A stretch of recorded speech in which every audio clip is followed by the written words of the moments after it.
Hello, this is going to be a video on how to catfish everyone you know in your whole life. So with heavy glam looks like this, you're going to want to start with lots of moisturizer, lots of primer. I moisturize really heavy under my eyes and on my lips especially because that's where the primary amount of glitter is going to go, and glitter is really dry. And if you don't prime really good, you're going to look like a cracked up alligator. So I used a really heavy full coverage foundation on this. I was having some skin problems, lots of coverage, lots of concealer foundation.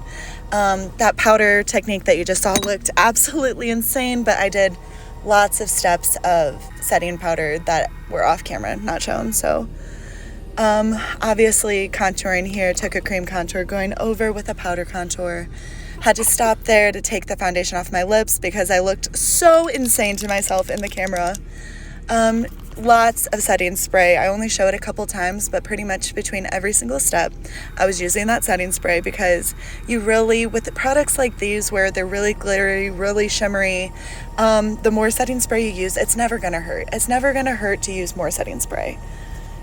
I'm just kind of cutting the shape that I was wanting, cleaning up the lines when the shape I was wanting was not coming out correctly.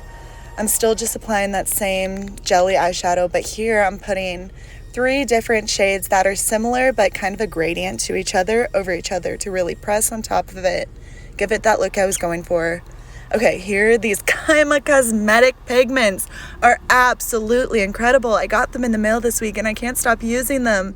They make every single look like iridescent, fairy. I don't know. I felt like a literal gypsy mermaid woman with those pigments. Like, I cannot, not an ad, but I cannot recommend them enough. I love them.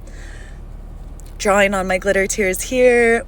The trick with the tears is just, you see me cleaning up my lines. Like, don't make them too wide or they won't look, as natural as tears can look when they're orange and gold glitter.